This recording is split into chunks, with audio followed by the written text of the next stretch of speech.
I've sat here and it's been about 7 takes now, and this is really, really unlike me.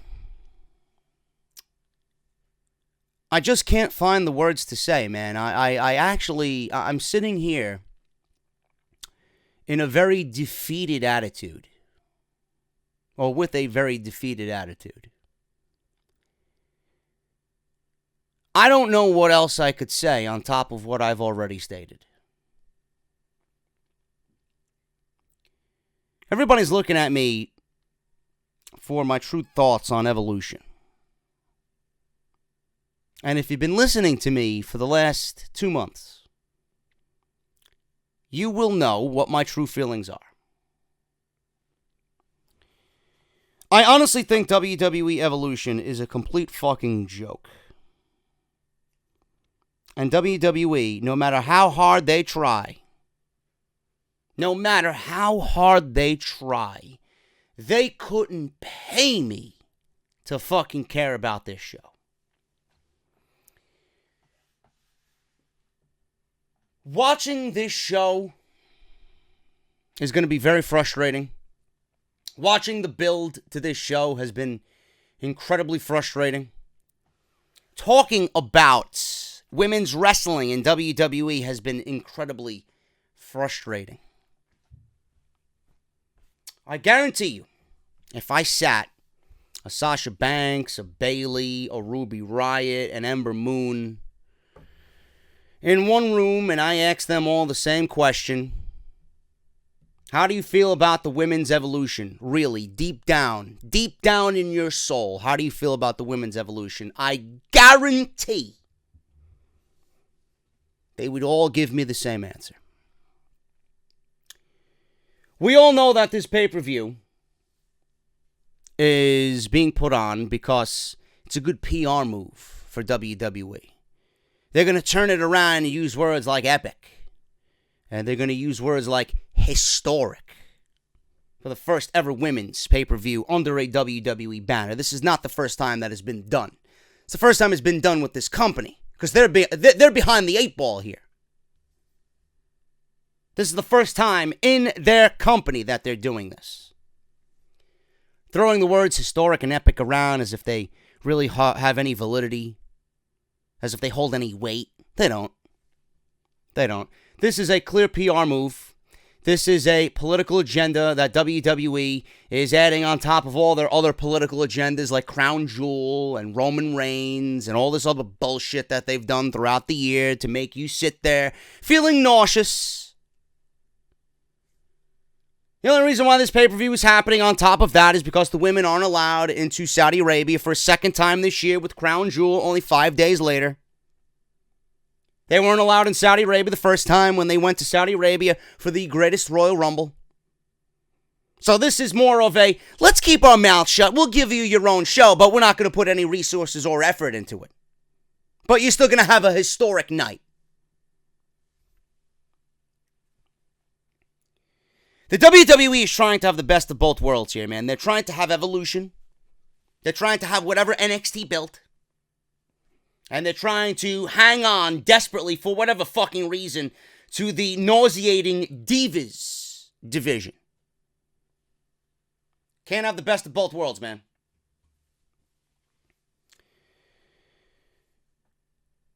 With the introduction of women's wrestling in WWE, the way it's been presented in NXT, we all thought that we were going to have great matches week in and week out. We thought we were going to have a real division. And what Sasha Banks and Bayley did to lay the groundwork was brilliant.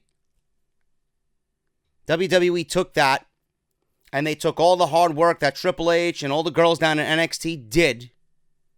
They took it, and they're now merely using it as highlight packages. They're using it as reference. It's nothing but a footnote. This is my true feeling on the evolution of women's wrestling when it hits the main roster. Whatever Sasha Banks and Bayley did at TakeOver Brooklyn 1 and whatever NXT has done and continues to do with the Mae Young Classic, with what we see on NXT TV weekly on Wednesdays, it's nothing but a footnote. Sasha Banks and Bayley are nothing but a footnote. Thank you for what you did. Thank you for coming. We're moving on. They've been abandoned. WWE dumped them on the side of the road, and they don't care anymore. They used Bayley and Sasha Banks in a way to get them started, and the main roster folks took over. Oh, we don't want women's wrestling. The mentality still exists in WWE of, oh, we don't want women's wrestling. Women are nothing but eye candy. So let's put women out there because we have to, not because we want to. That's the feel I get with the evolution on the main roster. Meanwhile, the women down in NXT and the women in the Mae Young Classic are working so hard, and in the end, they're working hard for nothing. Because when Vince McMahon and his team gets a hold of you, whatever you want to do, you will not be allowed to do. They still, for some reason, are hanging on to the diva term. They're mixing in evolution and whatever NXT built, but they're also trying to add diva into all of that. You can't do that. You can't bring in names of the past like Trish Stratus and Lita and Molly Holly and Ivory. You can't bring in names of the past and call it an evolution. How the fuck is that an evolution of women's wrestling? They are names of the past for a reason. They may have set the blaze on this trail, but they have nothing to do with the women's evolution. The women's evolution should be Sasha, Bayley, Asuka, Charlotte, Becky, Ember Moon, Ruby Riot, and everybody in NXT who's working their asses off to present women's wrestling the way that it should be presented. By you featuring Trish Stratus and Lita and everybody else of the past and bringing them into the pay-per-view, that says one thing and one thing only. You are afraid to evolve. You don't have any trust in the talent that Triple H has built up to evolve. You're afraid, in general, to evolve. You know, sometimes different is good. Different is welcome. Different is okay. I don't understand the lack of effort, the lack of care, the lack of love for women's wrestling on the main roster. I don't really understand it. I will never understand what we see on a weekly basis, week in and week out, when it comes to the women on the main roster. This pay-per-view is downright disgusting. I look at this card and I want to fucking vomit. If you think this is a true representation of an evolution of women's wrestling, you, my friend, need mental fucking help. Mental help. You want a real fucking evolution? Go back and watch episode 8 of the Mae Young Classic. Go back and watch Toni Storm and Mako Satomura. That is what we should be seeing on this show. Not a Ronda Rousey, not a Nikki Bella, not a fucking 6-woman tag that we've seen every single fucking week on Monday Night Raw. Disgusting. It is downright fucking vile. The lack of effort that WWE is showing women's wrestling. I fucking hate it. Hate it with a passion. I feel so bad. I feel so sorry for everybody that's built this evolution up only to be treated as an afterthought. Realistically, we should be looking at 8. There's 8 matches in total that I'm looking at here. One of them being a battle royal. There's 8 matches in total. We should have 8 matches that are, if not the same level or better than what Sasha Banks and Bayley did 4 years ago. But we don't. When you watch this pay-per-view, mark my words. When you watch this pay-per-view, the best thing about this show will be whatever is happening on NXT side. Which will prove me right in everything that I just said.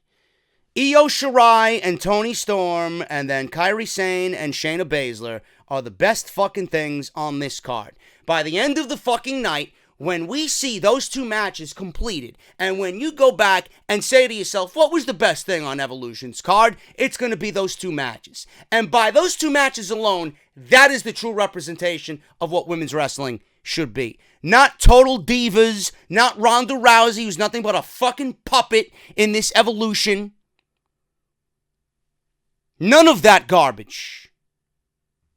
Women's wrestling is what NXT did, has done, and continues to build. And here we are, with a fucking main event of Ronda Rousey and Nikki Bella for the Women's Championship. And a battle royal that's taken all the hard work that these women have done and put them in a meaningless battle royal. Spotlight not on anybody, not on one single individual talent.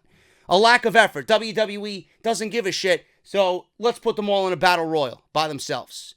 Sasha Banks, Bayley, and Natalia versus Ruby Riot, Liv Morgan, and Sarah Logan. Again, how many different partners is Sasha Banks and Bayley going to have to go through before they get one over on the Riot Squad? Why the fuck are they even fighting? Why does it matter to anybody? This is the best that you have for Sasha and Bayley.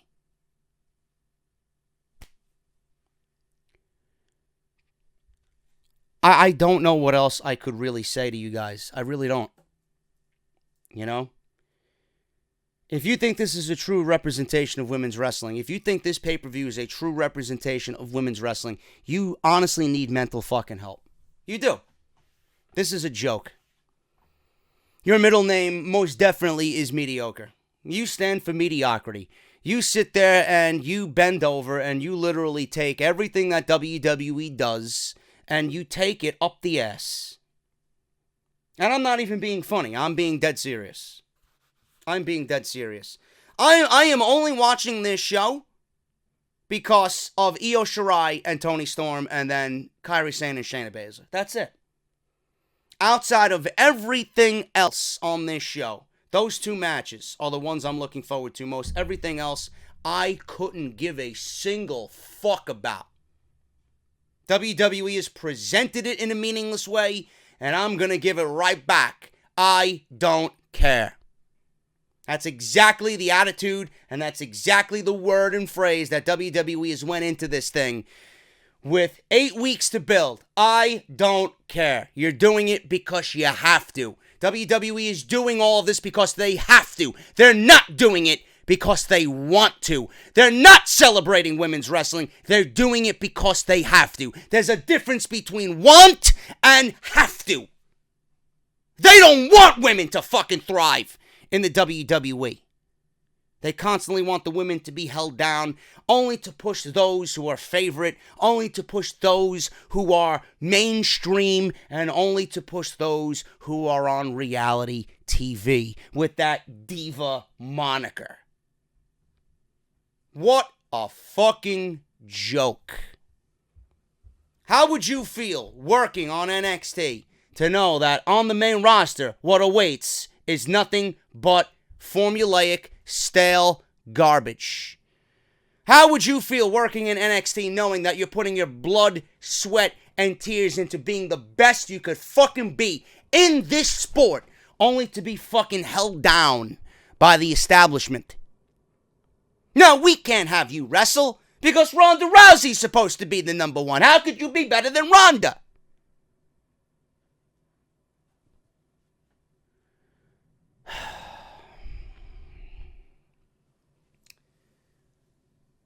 I don't know what else to say. WWE has shown so little effort that on SmackDown Live, they didn't even feature anything else on the show. Besides women comically battling it out, throwing each other over the top rope, just to sell a battle royal. Charlotte and Becky having the most forced fucking pull-apart brawl at the Performance Center that I've ever seen. Stealing a page from Aries and Johnny Impact in Impact Wrestling. And then on Monday Night Raw, Dana Brooke and Ember Moon and Tamina and everybody else, again, just throwing each other over the top rope for a meaningless battle royal. There's no feuds. There's no storylines. There's no passion in anything that these women are doing. These women are being put out there because WWE has to present something. They're not being put out there because they want to present something of meaning and value of importance. What a joke. This pay-per-view is a fucking... What a joke. A downright fucking joke that this pay-per-view is. I don't know what else to say, man. You knew right from the get-go. You knew right from the beginning how bad this show was going to be. The first match that they announced was Alexa Bliss versus Trish Stratus. If that doesn't tell you that A, it's a political move, and B, well, we're going to put one of the worst women's wrestlers against a legend in hopes to sell the fucking show. And then the match got changed. I wonder why. So from that match being announced to what we got, downright laughable. Downright laughable. I feel so bad for everybody working so hard to make a name for themselves in this company, only to be on the main roster and be shoved aside for diva. It's disgusting. Absolutely disgusting, man. This is your Evolution preview and predictions. I'm holding nothing back here. I am holding absolutely nothing back on this podcast. This show is a downright fucking disgrace, and I'm going to utter that same sentiment throughout this entire show. I want you guys to understand where I'm coming from, and I know a lot of people watching me feel the same fucking way. This show is a disgrace to women's wrestling. It's not a celebration. It's not historic. It's not epic. Keep this in mind. I'm going to say it again. WWE is putting on this show because they have to. WWE is not putting this show on because they want to celebrate. Let's hit the intro. I'll see you guys in a little bit. This is Off the Script 245 Part 2. Evolution, preview, and predictions, and a bunch of Evolution news right here on Off the Script. Off this shitty fucking product by coming on here and speaking the fucking goddamn truth about this fucking filth. I can book a better show taking a fucking dump after eating my fucking Chipotle chorizo with extra cheese. I don't give a fuck what anybody has to say. Have I ever? Of course not. WWE is great, man. Fuck you, Japan, and Kenny Omega, Okada. Johnny! What is it, man? Can I suck your dick? What is it, man? And this is the #1 fucking podcast. Right here on YouTube.com!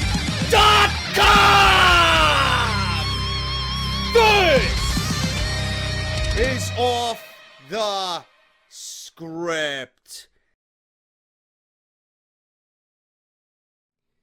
Man, I'm looking at my creator studio, and when I click on the icon to my channel in the top right corner, and I look underneath my name, it says 100K subscribers. I just today hit 99,500. I'm at 99,505 as I record this video, man. So as soon as you get above that 500 threshold, YouTube rounds it up. So it's kind of like a cock tease that I'm looking at 100K right now, man. But we are there, man. We are now less than 500 away from 100,000 subscribers, man. It's surreal. I can't believe we are already there. I thought it was going to take much longer. I thought I was going to give myself, I'll give myself to December to get 100,000. But we may do it. We may do it with Evolution and Crown Jewel. We may do it before the week is up, man. So that's absolutely fucking crazy to me.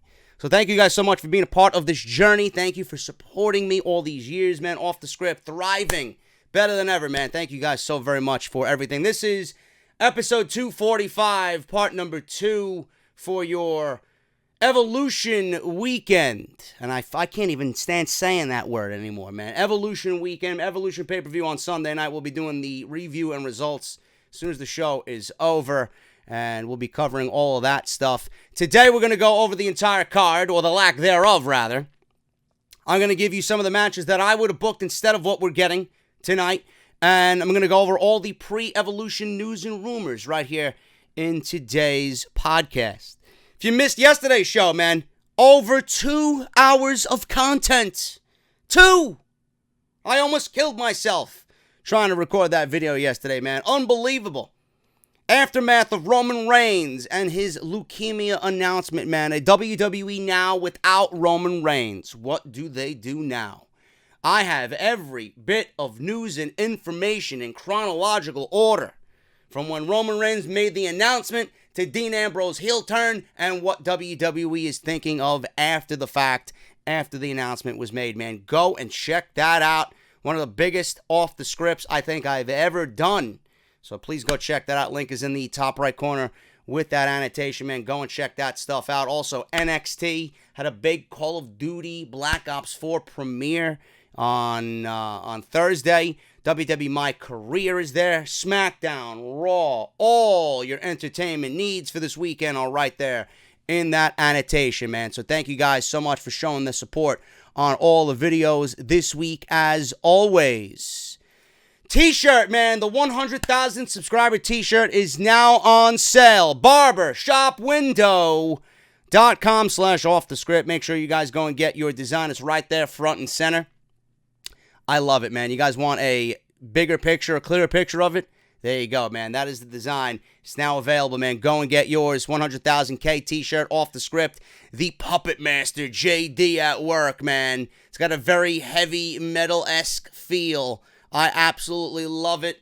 You guys can now get one yourself. Use code BSHOP20 on all your orders, man, for 20% off. We have the greatest looking T-shirt designs in the podcast game right here on YouTube, man. There's no one on this platform that even comes close. Thank you guys so very much for all your support you can get and support the 100,000K milestone with that T-shirt right now on Barbershop Window. Harry's, man. Harry's is still sponsoring the show throughout the rest of the year till the end of the year. Harrys.com/script is our unique link. What you're going to do is go to that unique link. You're going to get a razor blade, a razor handle, foaming shave gel, which soothes, hydrates, and it smells fucking fantastic, on top of feeling great on your skin, man. And you're going to get a protective case as well for your blade, all for free. All you guys have to do is use harrys.com/script, pay the shipping and handling. It's $2 or $3 max, and you're going to have a free trial shave set delivered to you right in your mailbox, right at your front door, man. Harry's believes that this will be the best shave of your life, and they are willing to prove that to you by giving you a free trial to come on board and be a part of the Harry's family, man. I've been a part of the Harry's family for 6 months, and I absolutely love it. harrys.com/script for your free trial shave set. Audible is giving you guys 30 days free. That is 1 month free of their service, and that includes one free audiobook of your choice. Our unique link is audibletrial.com/offthescript. You go through the sign-up process. You download the app on your iPhone or Android devices, and then you're good to go, man. And the kicker, listen to this. If you guys don't like Audible, if you're not pleased with the service, you can cancel within the 30 days and keep your audiobook for free no matter what, man. audibletrial.com/offthescript. So make sure you guys do that. Great way to support the show. And if you guys want to support the show, man, you guys can certainly do that through social media. At JD from NY206 on Twitter. Hit that subscribe button and give that fucking bell the middle finger, man. Hit that bell. Turn on that bell for all notifications. Make sure you guys turn on all uploads, that you want to be notified of all my uploads. Not some, all my uploads. And if you guys want to support on Patreon, man, patreon.com/JD from NY206. I got another unboxing today, man. Yesterday we did That Wrestling Club. And before we get into the Evolution stuff and the preview predictions, I want to unbox Pro Wrestling Crate, man. So we're going to do this today. It's already cut. I want to see what's in here. If you guys enjoy, this is probably my favorite crate all month because I love the t-shirts, man, and it's a pro wrestling tee. Who doesn't love pro wrestling tees? It's the biggest website on the net for your pro wrestling paraphernalia, man. If you guys enjoyed what you see here, you're going to go to prowrestlingcrate.com, and you're going to enter the coupon code off the script. You're going to get 20% off your first purchase, man. That is a major deal. And I know you're going to love what's in here because it's pro wrestling tees. So let's open this box and see what's in here, man. We have the theme of this, and I don't want to spoil it because this is the spoiler card. Masks and paint is what's in it right there. Masks and paint. And then you guys can see there the next month's theme is Texas. So there may be some Stone Cold paraphernalia in next month's crate, man. Let's see what we got here. Let's see what we have here. Oh, my goodness. Masks and paint. Always believe. The Ultimate Warrior, man. There you go. There you go. It wouldn't be a masks and paint crate without the legendary Ultimate Warrior, man. I was one of the Warriors fans back in the day. I loved him more than I did Hogan. We got a Black Friday sale. Black Friday sale coming up, man. It's their biggest sale of the year. They're already giving you, look at this. No coupon needed.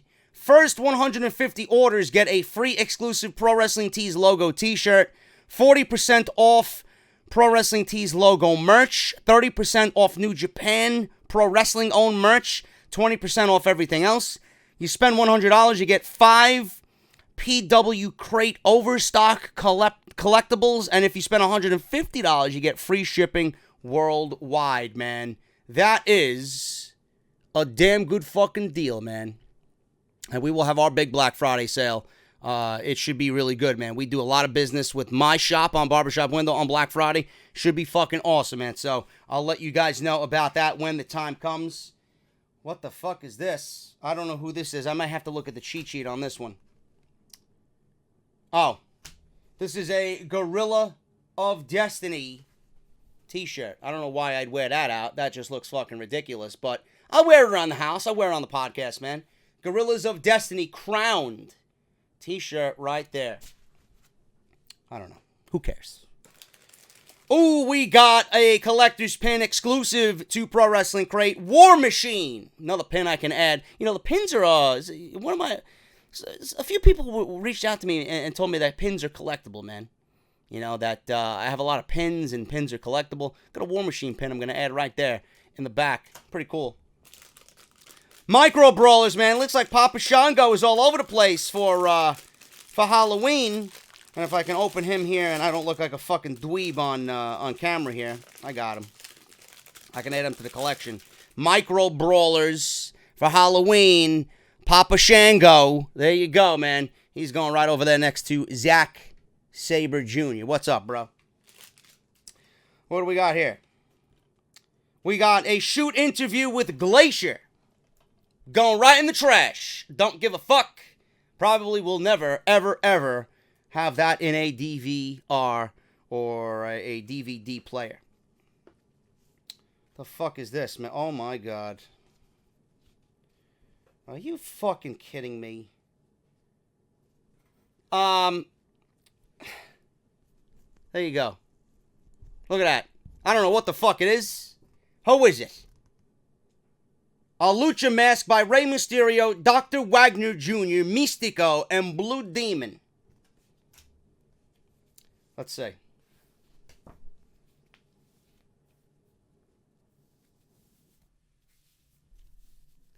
Yeah, I look like a fucking asshole.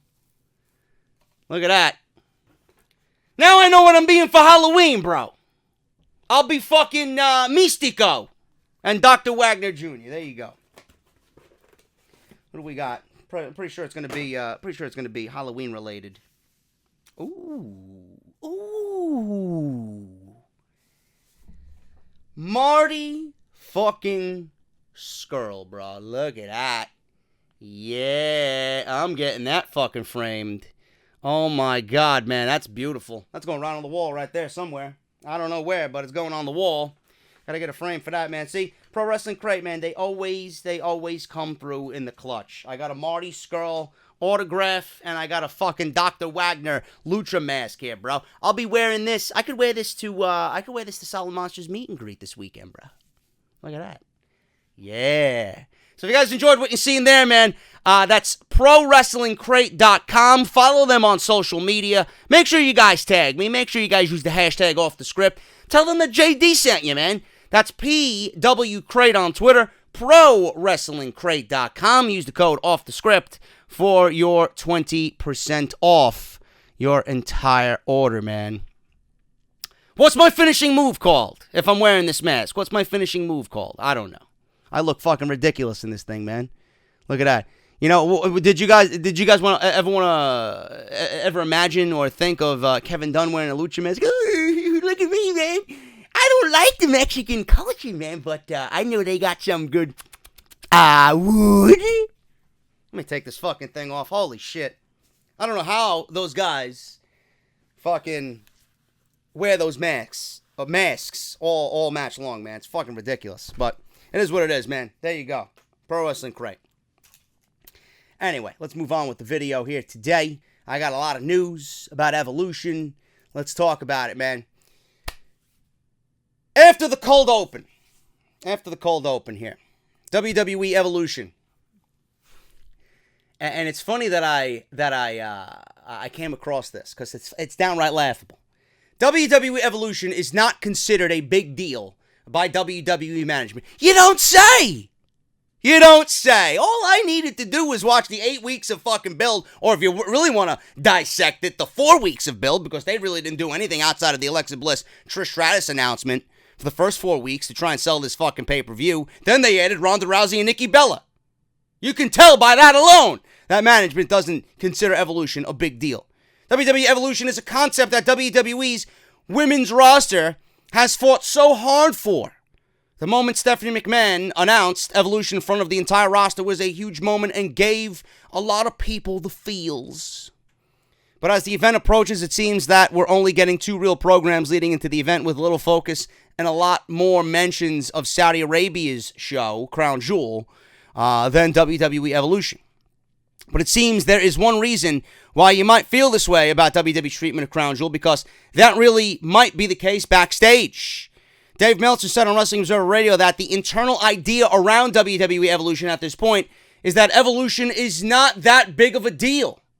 This would explain why WWE promoted Crown Jewel so much on Raw this week and only made a passing mention of Evolution during a couple of segments. Also, Shane McMahon coming out and promoting the World Cup tournament instead of WWE Evolution on Sunday night. Of course, the Roman Reigns announcement caused WWE to change up the entire show on Monday and their future plans as well, but they still decided against plugging Evolution too much, even though it's happening on the WWE Network this Sunday. Do I need to tell you or explain to you anymore why this entire event is a fucking joke? I hope it fails, because they deserve it. WWE deserves it. The women deserve better. This is a joke. Management considers Evolution to not be a big deal. Why isn't it a big deal? Why isn't it a big deal about celebrating women's wrestling to these fucking suits and ties? I don't get it. This pisses me off. Even more so than what I stated in the beginning, and more so about what WWE has portrayed about this show. Just by you coming to your own conclusions, you understand what I'm talking about. This show only exists because WWE has to put it on. They need to look good. They need to say, you know what? Shut the fuck up. Let's do this show and let's shut the women up while we take care of our $450 million deal over in Saudi Arabia. Well, body parts are being found by this Turkish reporter who worked for the Washington Post at the Consul General's garden. His body parts littered around. Yeah, some fucking deal you got there, Vince. You can't utter change with people who don't want to change. You can't force change on people who don't want to change. It's got to happen from within. This show should have taken precedent over everything else. You didn't need to book this show in such a lackluster way. You should have put some fucking care into it. Why make a big deal about women's wrestling, and then when you got a fucking pay-per-view that is supposed to celebrate women's wrestling, you showed no care? Because it's a fucking political agenda, that's why. It's nothing but a good PR move to make WWE look good. They don't give a fuck about their women performers. Long Island and Nassau Coliseum. Nassau Coliseum is a fucking dump. But that's where you're putting this fucking show. This is the card that you're putting on. I can't believe that WWE management doesn't consider this a big deal. Just look at the card. You can tell they don't consider it a big deal. We'll put on matches that we've seen already. We'll put another 6-woman tag instead of a revolving door of talent to team with Sasha Banks and Bayley. We'll put Natalia there. Now all of a sudden Natalia's got a problem with the Riot Squad.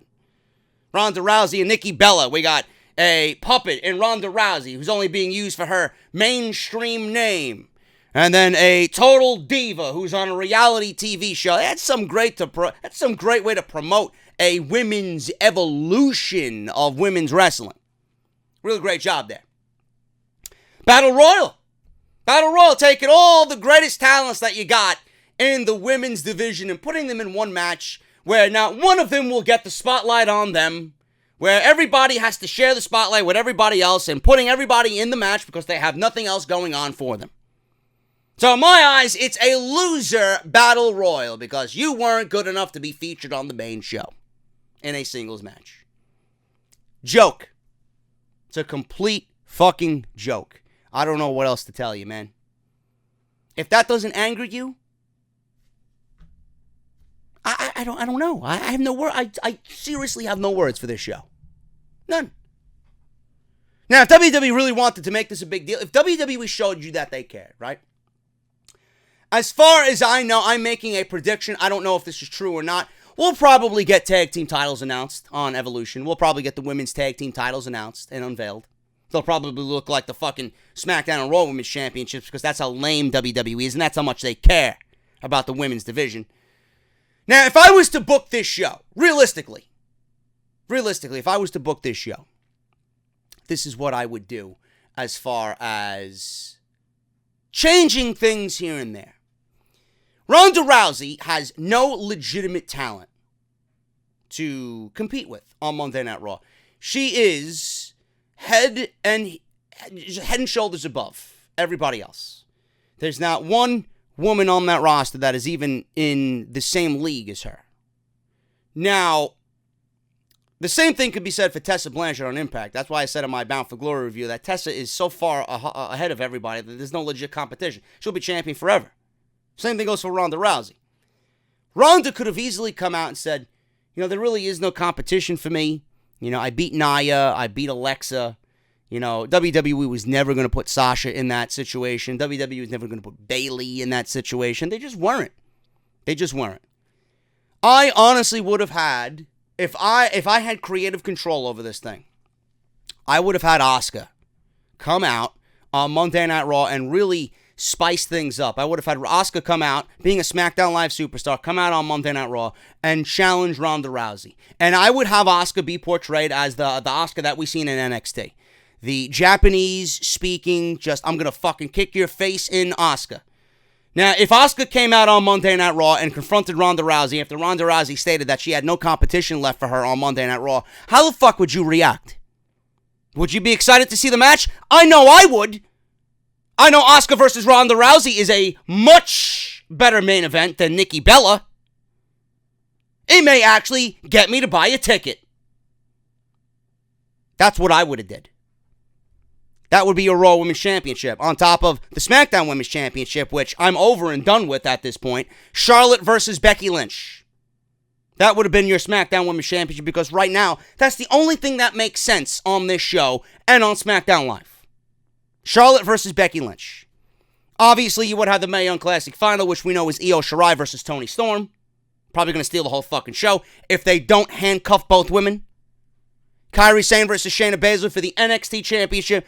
That would take your big four for this show. Those would be your big 4 matches here. WWE would have the announcement of tag team titles. So right now we got Sasha and Bayley against the fucking Riot Squad. We got Alexa Bliss teaming with Mickie James against Lita and Trish. Complete garbage. So Alexa Bliss goes from being in a match with 1 Hall of Famer to 2 Hall of Famers and a future Hall of Famer.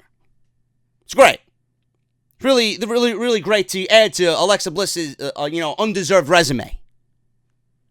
So if WWE was going to announce a tag team titles for the women's division, and they should be revolving doors for Raw, SmackDown, and NXT, I would have the Iconics, Billie Kay and Peyton Royce, versus the Bella Twins, Nikki and Brie. Nikki not in the main event, but I would have them here, teamed up. Tag team. They're a legitimate tag team. The Iconics are a legitimate tag team. Versus Trish Stratus and Lita versus Sasha Banks and Bayley. That would be a fatal 4-way for the WWE Women's Tag Team Championships. That's what I would do. Can you imagine? Can you imagine if Trish and Lita and Sasha and Bayley were the last 2 teams to go at it at Evolution? The past meeting the future? Do you know how great that's historic, motherfucker. That's what you call historic. I don't understand why WWE, all they needed to do was take a fucking pen and put pen to paper. It's not that difficult to show care for a show. That's historic. Bella Twins and Iconics, Trish and Lita versus Sasha Banks and Bayley. I don't understand why that wouldn't be something that goes off in your head.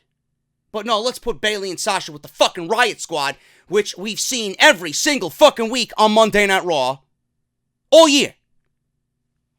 The Iconics are in a fucking battle royal. Nikki Bella is in a main event, undeservedly so, with Ronda Rousey. And Trish Stratus and Lita are doing nothing but to enhance Alexa Bliss's resume. Bullshit. Absolute bullshit.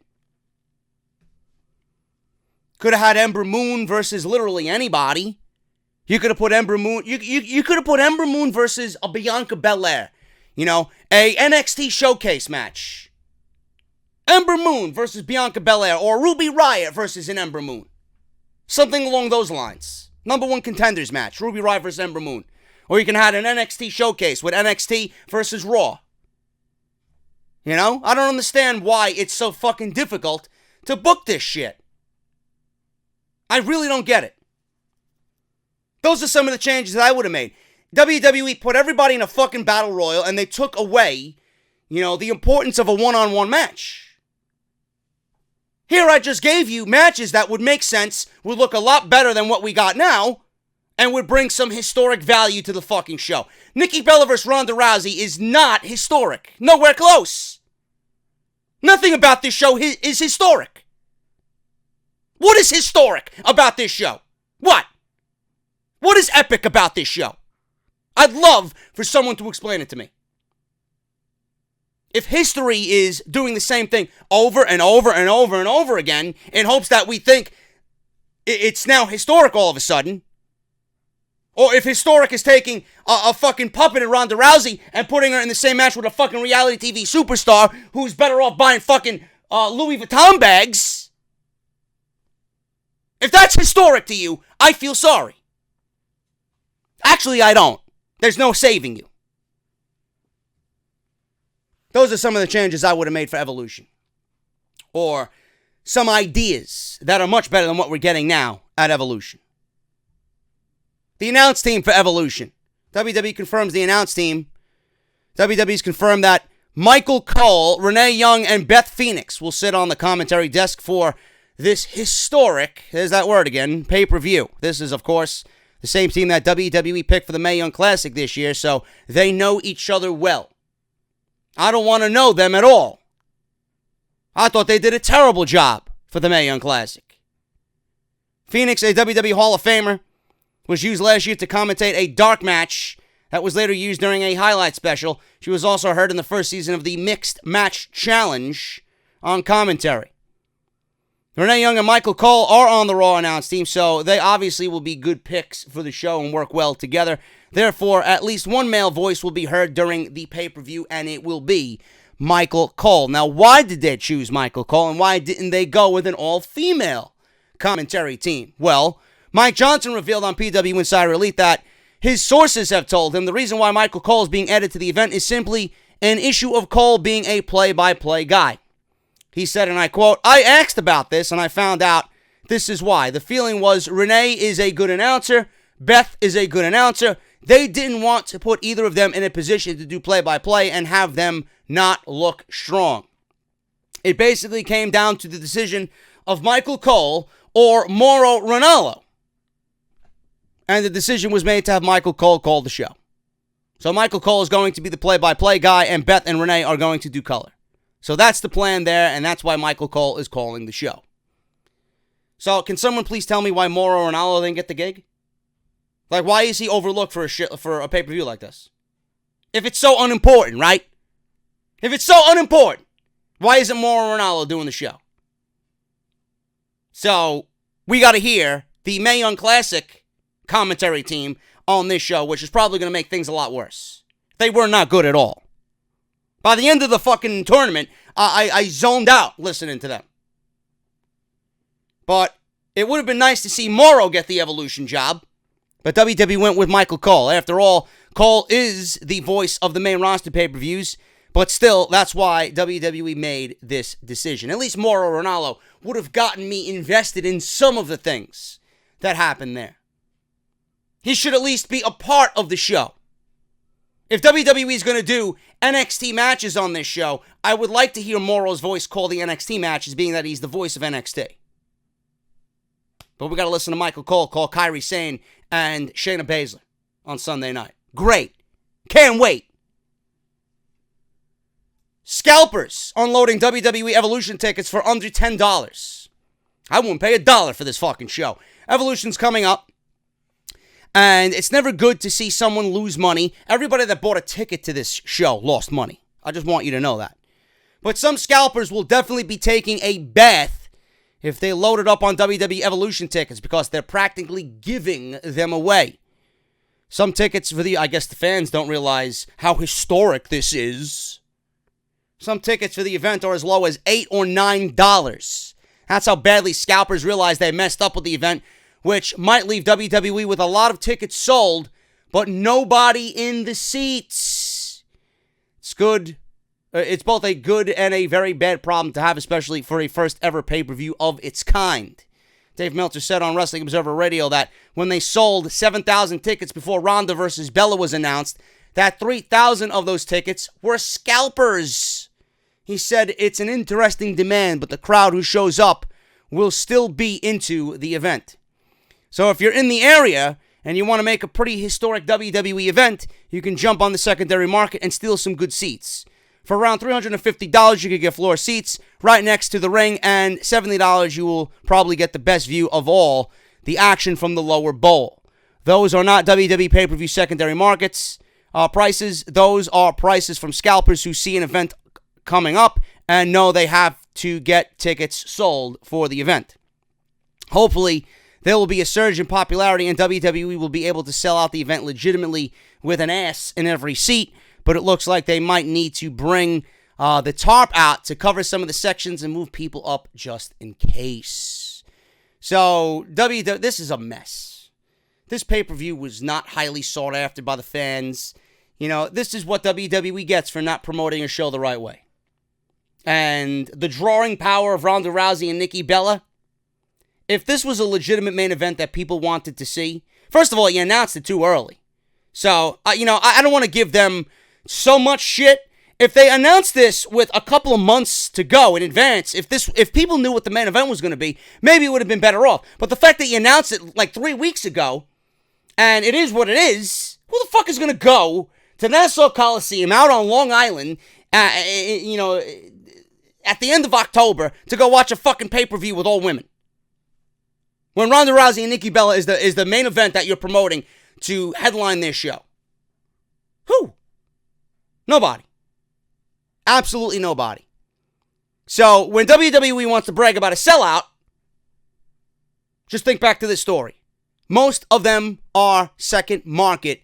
Scalpers can't even give them away. Fuck out of here, man. If WWE, it all comes down to WWE booking this the right way with effort, with care, and not because they have to, because they want to. If WWE had a genuine excitement about this show and it was shown on television, I honestly think people would have been excited about it. If the card was fucking better than what we're getting now, I think people would have been excited about it. But we're not. I think we're all in agreement here that the show is a fucking failure. Speaking of failure, Alexa Bliss, she might not even work Evolution. Alexa Bliss is set to wrestle at Evolution in a tag team match with Mickie James against Trish Stratus and Lita. This used to be 2 singles matches, but WWE mixed them together.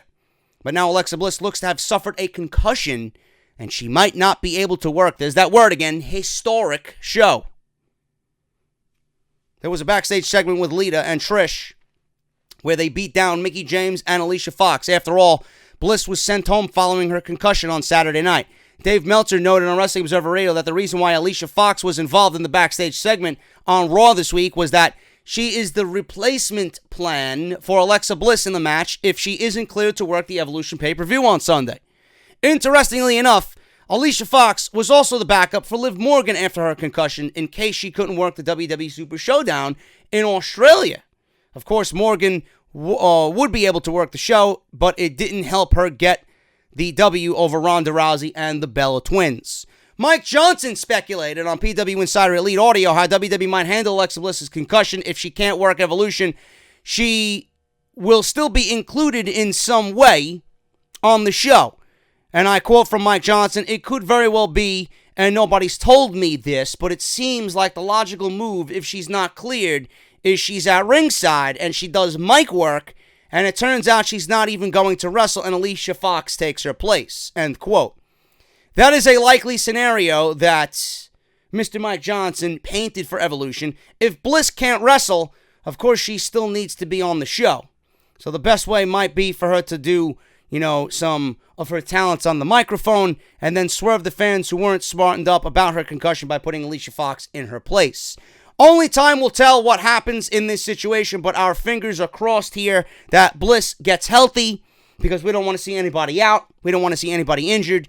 And the match would be a lot better with Alexa Bliss in it than Alicia Fox. Because Alicia Fox, putting her in there makes absolutely no sense outside the fact that she's been featured alongside Alexa Bliss.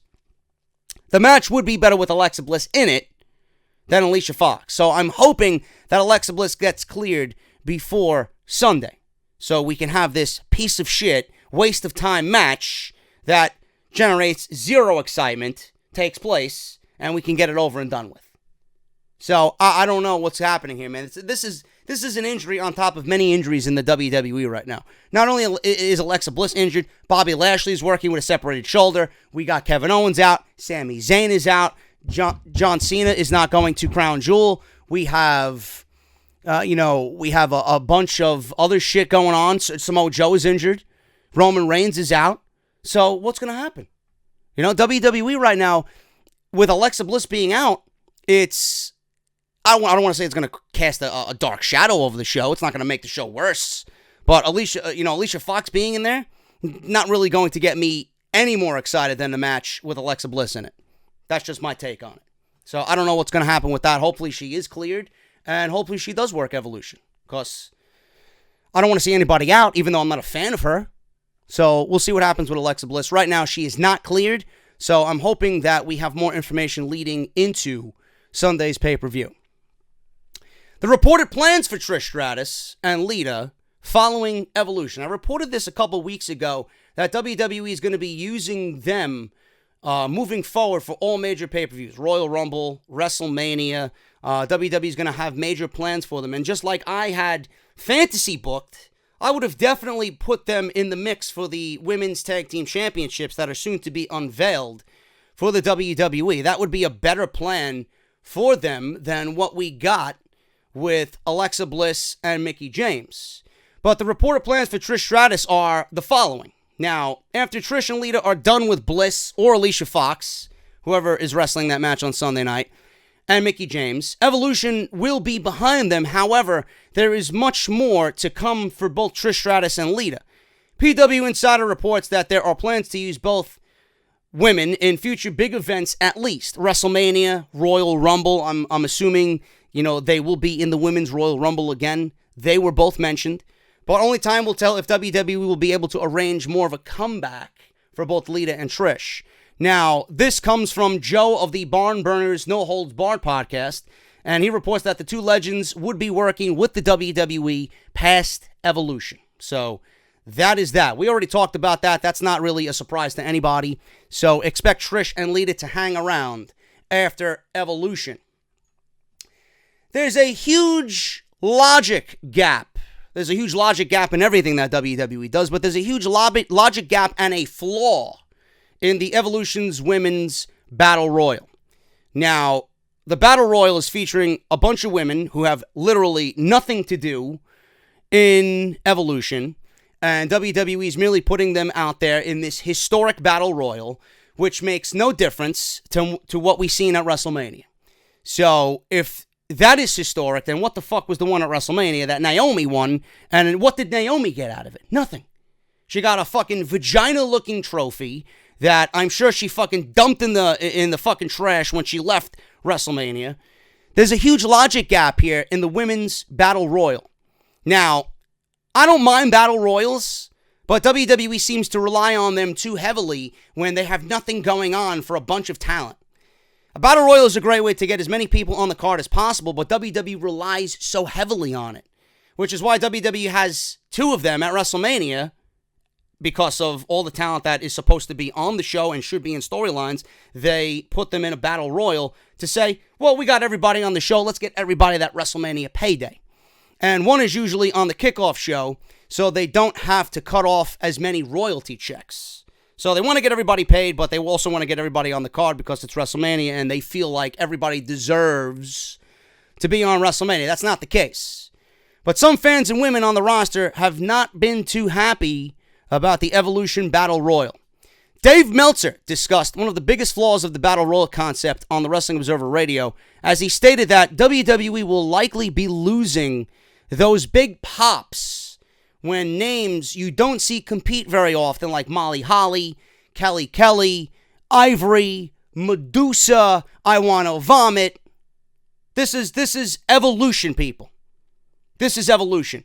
Molly Holly, Kelly Kelly, Ivory, and Medusa, all in the Battle Royal. How are we celebrating an evolution of women's wrestling when you're bringing back names from the past to fill in meaningless Battle Royal?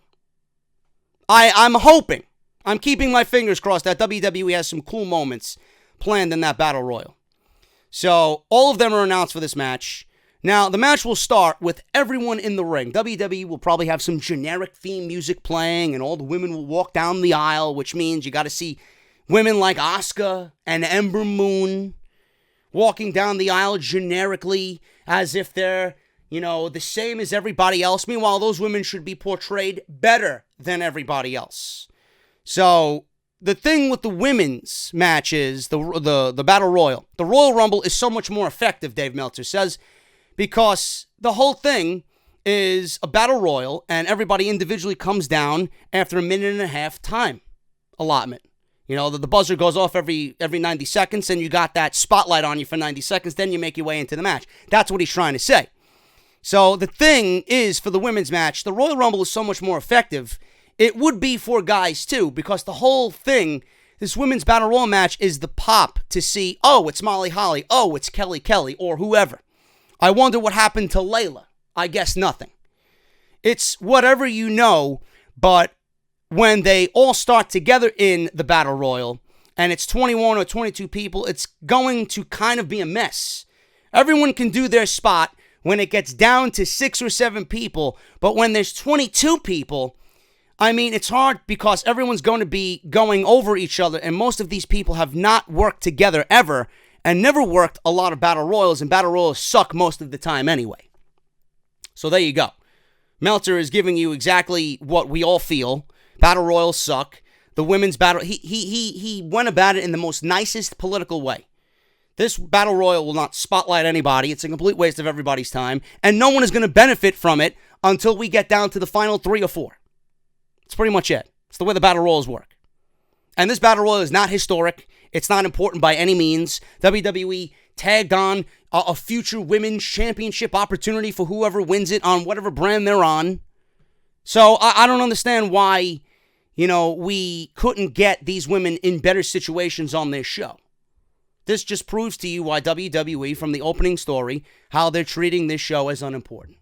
So, when you watch the show on Sunday night, you'll see why that this show is a failure and why I've been so adamant about why this show should have been better. This is one of the many reasons why. Now, there's a new favorite for the Battle Royal. There's a new favorite to win the Battle Royal at Evolution.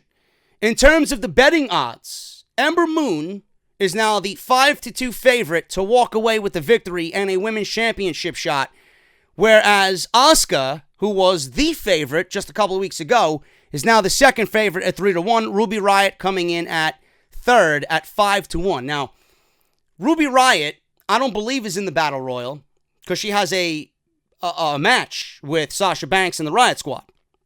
So, if those women are in the Battle Royal, then that's good. Because what value does that six-woman tag match have outside of the fact that they're feuding? Nothing. Like, what are they fighting over? We don't even know what the fuck they're fighting over.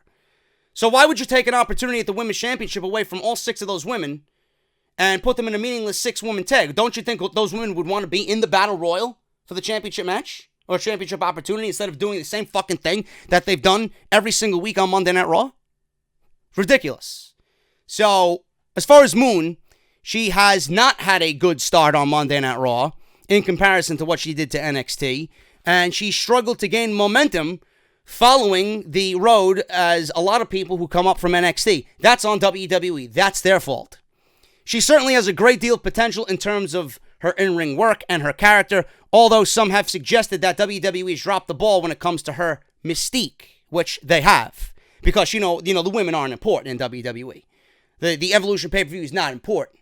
So, if WWE doesn't find you important, or if WWE finds that you found success in NXT and they just don't like that, they're going to do whatever they can and try their best to change it. Simple. So, whatever the case may be, she would certainly serve as a more than acceptable choice to win the Battle Royal and go on to challenge for the championship of her choosing in order for the match to warrant existing. Some would suggest that they have no choice but to put the title on the winner, and it would appear as if Moon is in the driving seat for such a push, according to the betting odds. And now, I'm not going with Ember Moon. I'm going with Asuka. I'm going with Asuka to win the whole thing because how can you have Asuka win the Royal Rumble and not win the Battle Royal? Like, she lasted in the Battle Royal and did so good in the Royal Rumble. How could she not win the Battle Royal? And if you want to start building Asuka back up to be a dominant force, I think this is a good starting point. And get her a championship match. And get her a match with Becky. But as the rumors are going, Becky may be out. Becky may be losing the championship. Charlotte may be the champion going into Survivor Series. If the leaked documents are real, we may be seeing Charlotte as the women's champion challenge Asuka, because that was one of the matches listed on the leaked report. Charlotte versus Asuka. So that would mean that Charlotte's going to win the title at Evolution and Asuka's going to win the Battle Royal. But even if I did not see that leaked report, I'm going with Asuka, period, because she's the only one that makes sense. So I'm going with Asuka to win the Battle Royal. Oh my God, man. This is something that I'm fearing is going to happen. Something that I'm not looking forward to at all. And something that I swear to God, man, I will make a video on Twitter and I will bash the shit out of this live as it's happening. Eva Marie wants to return to the WWE. Now, while speaking with Ryan Satin of Pro Wrestling Sheet, or what the report called Ryan Satan of Pro Wrestling Sheet, former WWE diva, not wrestler, diva, Eva Marie mentioned that she's getting the itch to return to the ring. Well, you need to scratch that itch and make it go away, Eva, because nobody wants to see you back in the WWE. Me, especially. She says, and I quote, "It is weird. Like seeing a picture with red. I'm not kidding you. I have this feeling in me that I think all red everything has to come back." Eva even dropped a few names and a few opponents that she would like to face when she returns to the company. She says, and I quote, "So there's girls right now that I would love to be matched up against. Alexa Bliss, fantastic. I think we would have a fantastic program. Ronda, I feel like that's an easy one. But I honestly think me and the twins," oh my God, dude, I'm legitimately getting chills, and not in a good way. I think I'm becoming ill. I honestly think I'm becoming ill, dude. I swear to God, I'm getting goosebumps just at the fucking thought of Ronda Rousey and Eva Marie. Was she on drugs when you interviewed her, Satin? Seriously. Like, how could Ryan Satin sit there and not break out into fucking hysterical laughter? Why would you be interviewing Eva Marie anyway? The fuck does she have to do with anything? Of what importance is Eva Marie to anything? But you want to push an evolution of women's wrestling. You want to push a women's evolution? Really? You would be going against every single aspect of an evolution if you bring this woman back. She is an absolute disease to that entire definition. Don't. Please, I'm begging you. If I have to get on my hands and knees and beg and fucking pray to something, to someone to listen to me, don't do it. This would be the worst fucking thing I could possibly ever set my eyes on. You want to see Eva Marie in a wrestling ring? Then please, go get help. Go get help. Don't watch wrestling ever again. She is completely fucking god-awful in the ring. And I guarantee you, with all the training that Brian Kendrick bestowed upon her, it did her no good. We don't want to see Eva Marie back in the WWE. That is downright fucking comedy show-like. Nobody wants to see it. Ronda Rousey in the main event against Nikki Bella. Once again rumored to be in the main event of WrestleMania. Joe of Barn Burners No Holds Barred podcast spoke about the fact that he's been hearing very strong rumblings. I got rumblings in my fucking body after reading that Eva Marie story about WWE sticking with the possible idea of Ronda Rousey headlining WrestleMania this year. He says, and I quote, "WrestleMania will be headlined by the ladies. WrestleMania will be headlined by Ronda Rousey and Charlotte, or Ronda Rousey's 4 horsewomen versus WWE's 4 horsewomen in an elimination bout. The first time ever ladies will headline WrestleMania, and the first time ever, I believe, for an 8-woman elimination match." Well, if WWE wants that 4-on-4 match to happen, Charlotte and Becky need to square, separate themselves for a little bit and get back on the same page. They need to put their differences aside. Otherwise, that's not going to happen. Plus, as if this really matters to anybody, Charlotte and Becky are on SmackDown. Sasha and Bayley are on Raw. You need to make sense of that. So something has to give there. Either end the brand split or come up with some really, really cool way that Sasha and Bayley are going to be on SmackDown and vice versa with Charlotte and Becky Lynch on Raw. That's all I'm saying. Unless we get some type of draft or some type of fucking shakeup before then and all 4 end up on the same brand, I don't know.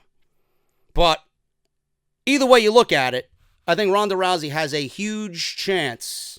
It's looking ever more likely that Ronda Rousey is going to headline WrestleMania. I have no problem with that as long as it's against the right opponent, and it gets the right build, not like the fucking build we've seen for Evolution. But this is going to be talked about for the remainder of the winter leading into Royal Rumble and WrestleMania season. This is not going away. I would much rather them do Ronda versus Charlotte, and then Charlotte beats Ronda, God forbid.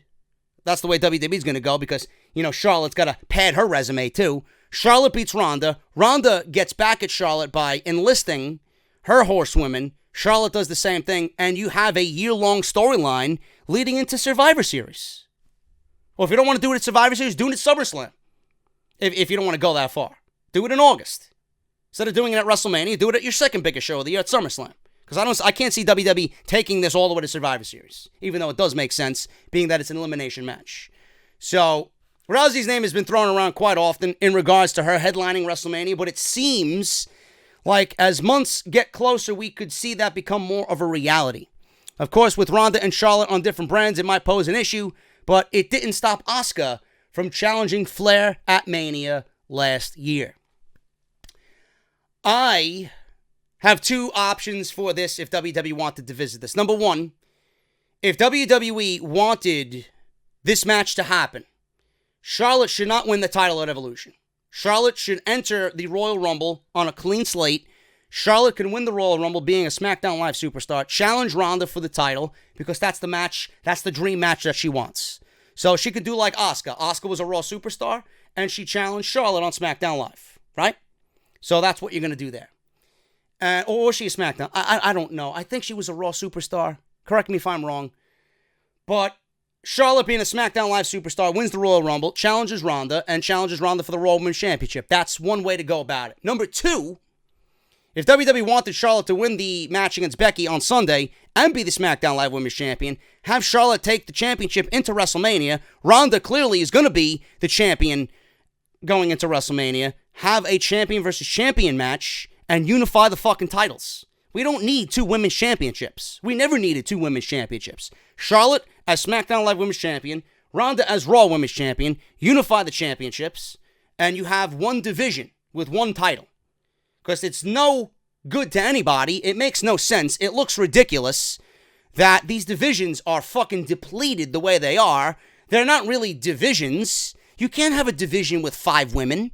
You can't have a division headlined by Charlotte and Becky Lynch every fucking week. Get more talent on these shows.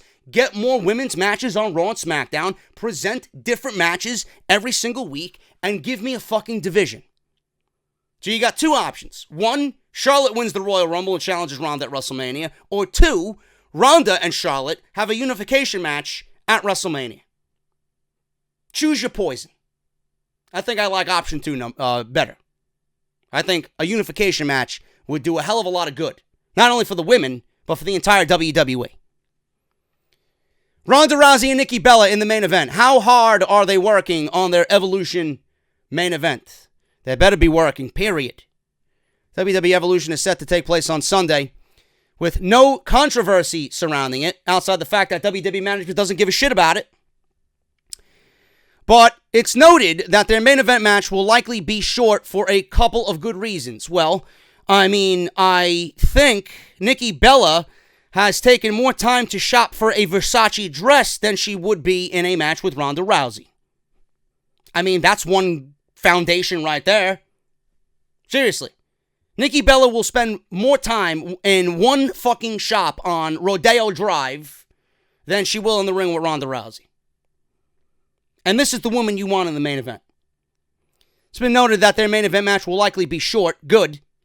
They don't want to expose Rousey's lack of experience in the ring. And also, Nikki needs to think about her neck. It's not even about her neck. It's not even about her neck. This is Nikki fucking Bella in the ring with a legitimate MMA fighter. On what planet does that make sense to anybody? So based on that aspect alone, this match needs to last 90 seconds. No, but it's about her neck, though.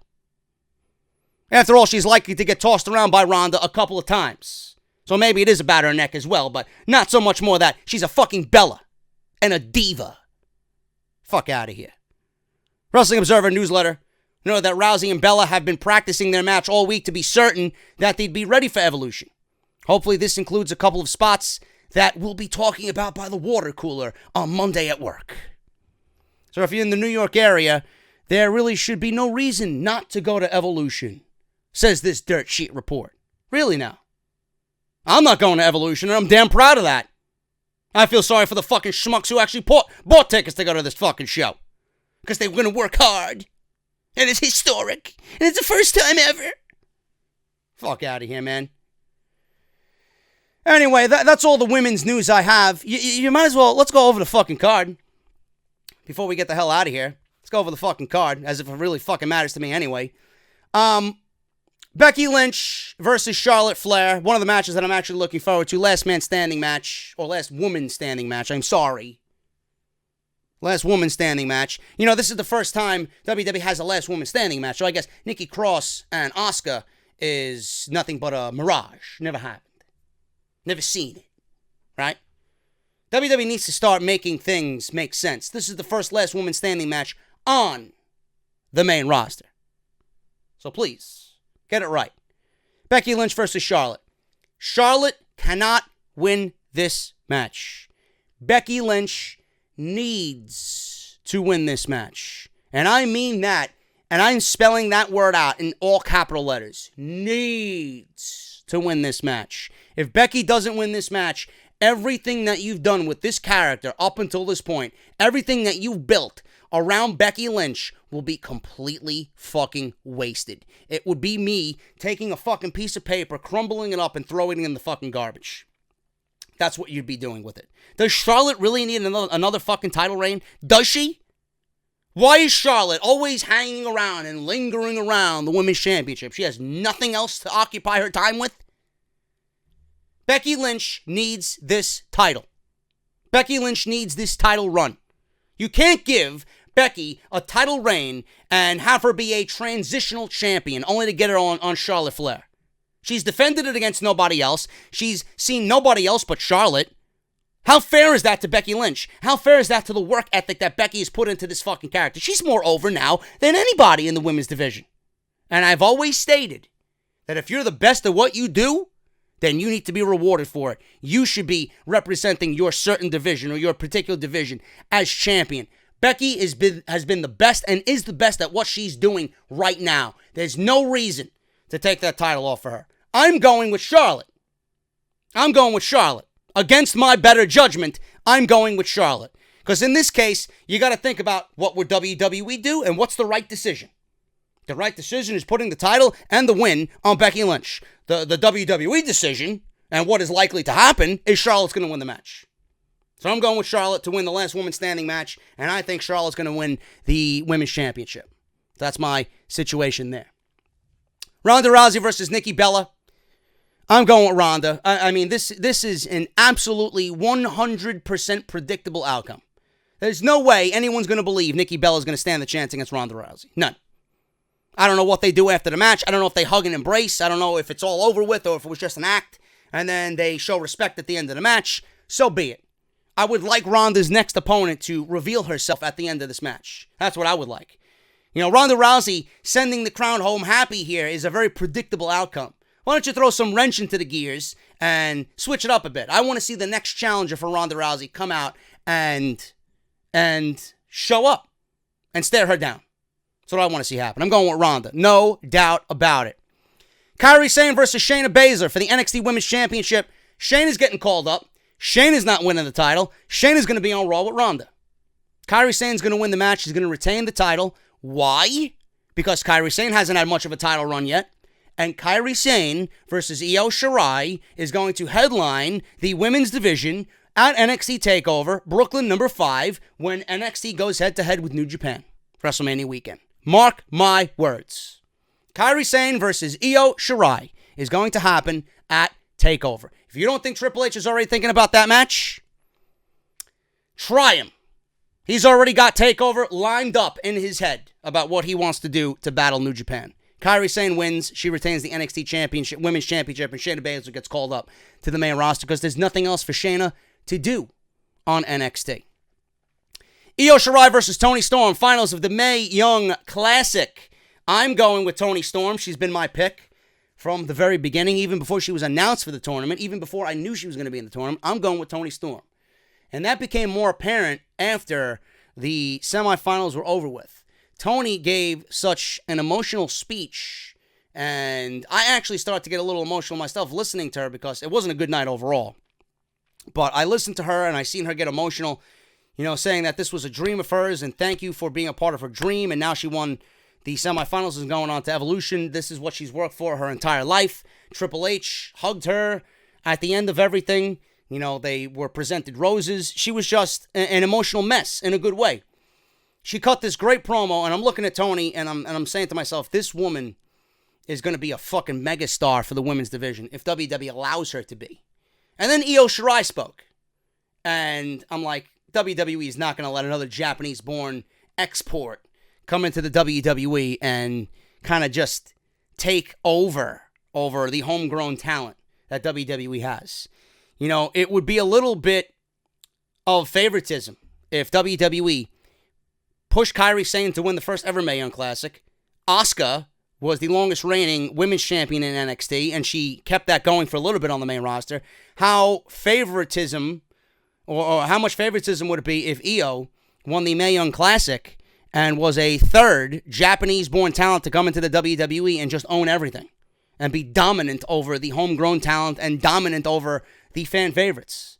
I'm not saying Io's not a fan favorite, but when you look at the two, I'm going with Tony as the moneymaker over Io Shirai. That's just me. I think Tony has more presence to her than Io Shirai does. Io may be good, and this match may be the best thing on the entire fucking show, but Tony needs to win this thing to solidify herself as the real fucking deal. People know Io to be the real fucking deal already. You got to get Tony out front into the public eye as the real fucking deal. That's my honest opinion about Toni Storm. Tony is good enough. Tony is better than the Mae Young Classic. Tony could be a main roster megastar right now if they wanted her on Raw and SmackDown. Neither of these women need this. But for the sake of the tournament, Toni Storm needs the tournament. And I feel Io is going to be fine in a loss. This is not the first time that they fought. It's not the first time that they're going to battle one-on-one. If Io loses, that doesn't mean anything. Io's going to go on to have a major run in NXT. Believe me. And Shayna Baszler lost to Kairi Sane last year. Where did Shayna Baszler end up? Did she end up on the sidelines? Did she end up not getting a major push? Shayna Baszler was the best thing in all of NXT's women's division. Even with a loss in the Mae Young Classic. It was Kairi Sane who floundered around a little bit. It was the winner who floundered around. So, Io doesn't necessarily need to win.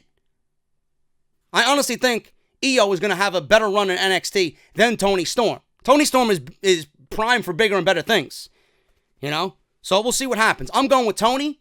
I think Toni's going to win the Mae Young Classic, and she's been my pick ever since the tournament was announced. The Women's Battle Royal, like I mentioned, I'm going with Asuka.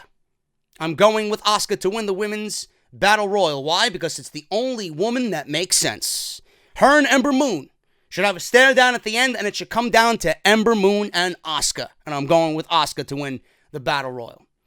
Trish Stratus and Lita versus Alexa Bliss and Mickie James. Tentatively right now, it's Alexa Bliss. It could be Alicia Fox. Either way, whether it's Alexa or Alicia, I'm going with Trish and Lita. Why? Because that's why. Going with Trish and Lita to win that match there.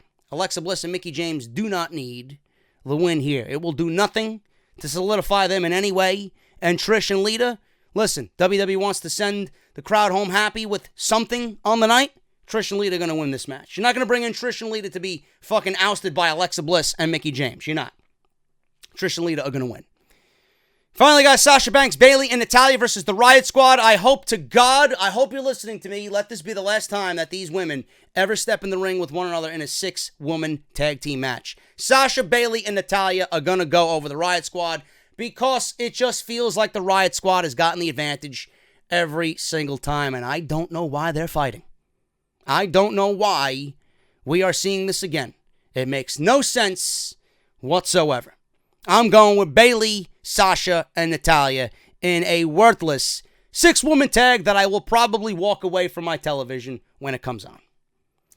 As you can see, Evolution is a complete waste of everybody's time. The only things on this show, Kairi Sane and Shayna Baszler, and Io Shirai versus Toni Storm. If WWE doesn't shackle them in handcuffs, these will be the two best matches on the show. I hope to God that they're allowed to go out there and do what they need to do. I hope that Toni Storm and Io Shirai steal the entire night. I hope that, like I said, they're not handcuffed because WWE would be afraid that they're going to just blow everybody else out of the way. You can't have Io Shirai and Toni Storm on the same show as Charlotte, and you can't have her bypass, or you can't have them bypass Charlotte in match of the night. You know, so I hope that's not the case. And when you watch this show and you watch those two matches, you're going to get a sense of what the real Evolution is about. And somewhere, you know, it might not be a well-lit candle. It might be dimly lit. The Evolution is still around. The Evolution still has a beating pulse with what NXT is doing. And that's going to be very, very apparent with Kairi Sane, Shayna Baszler, and Io Shirai and Toni Storm. Those are the two matches that I urge you guys to pay closest attention to.